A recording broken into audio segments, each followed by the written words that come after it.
Hi, my name is Greg Loughlin. I'm located in Atlanta, Georgia. I was a volunteer and then worked with Men Stopping Violence for a total of about 20 years. And now I'm a community advocate, teacher, and writer. Thanks, Greg. As I mentioned in the previous video, I reached out to you because of the blog that you wrote, right, about how the U.S. Department of Justice is trying to shift all of us essentially to think about gender-based violence, domestic violence, sexual violence as individual problems instead of community and social problems. And so I think that because you've done intervention work, I do it, is one of the topics I think that's really important to think about this as a social problem with is about male sexual violence against women. So can you talk a little bit about that, Greg? Sure, sure.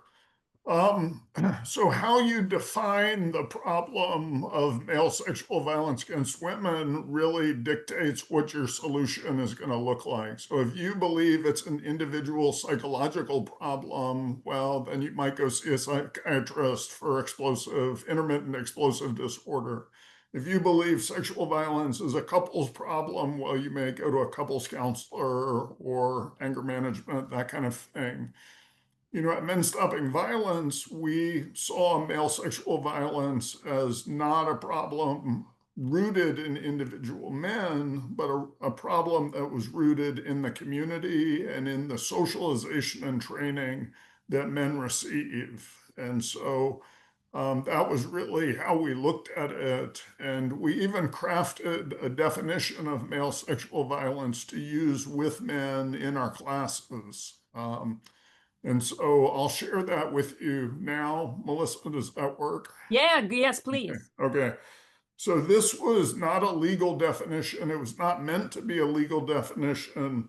It was meant to get men to look at themselves and how we were moving through the world. So Men Stopping Violence's definition of male sexual violence is male sexual entitlement combined with tactics to impose his will.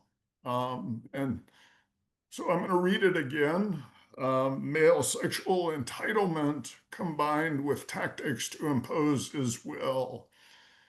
And so often, we focus on the tactics. We're training men, don't do this, do this.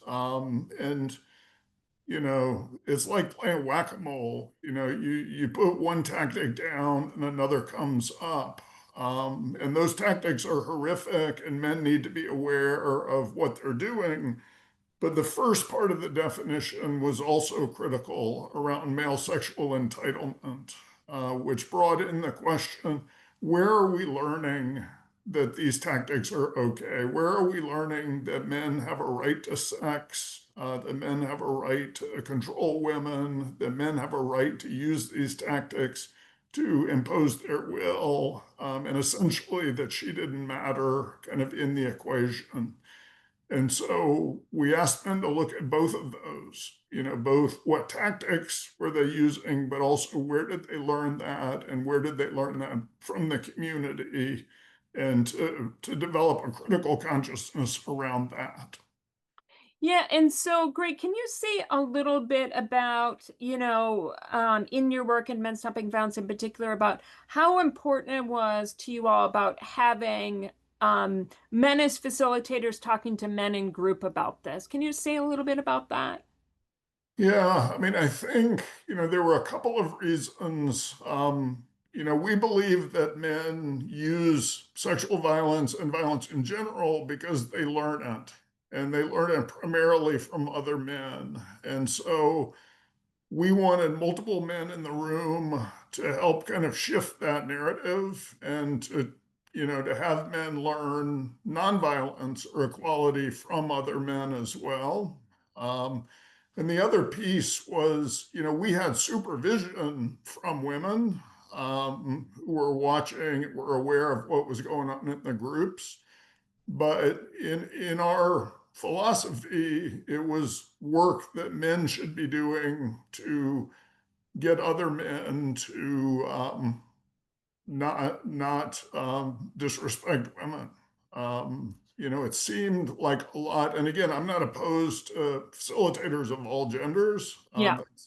but the philosophy was um, it's asking a lot of a person to try to get somebody else not to despise them, or to not hold contempt for them. And so that kind of legwork and that hard work of getting men not to despise women or hold them in contempt was strategically placed on men to do that lifting. And so that's the reason behind having men talk with other men using this definition.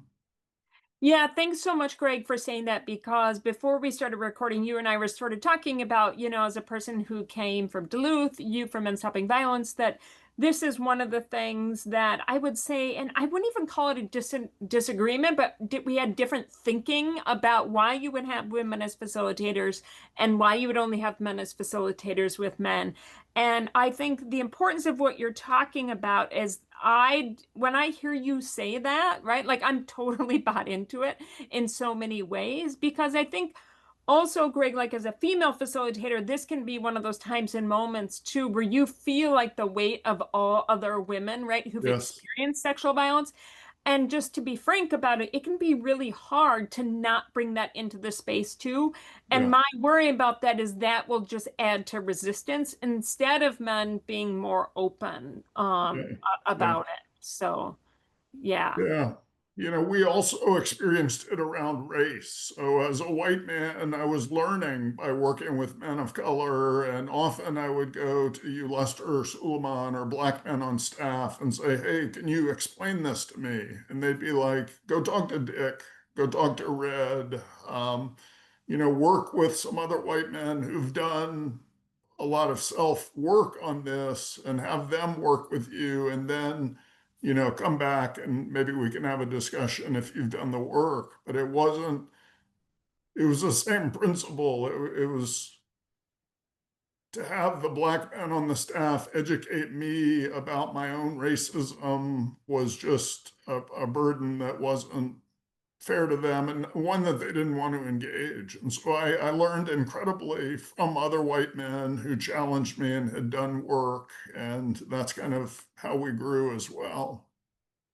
Yeah, I mean, Greg, thank you so much for giving that example because now I'm really just sort of sitting here thinking about all the different ways in which I, as a female facilitator, always felt, this sort of weight, just to give to them when I really hear you when you say, no, no, men should be talking to other men about this and how this plays out in their Yeah. lives.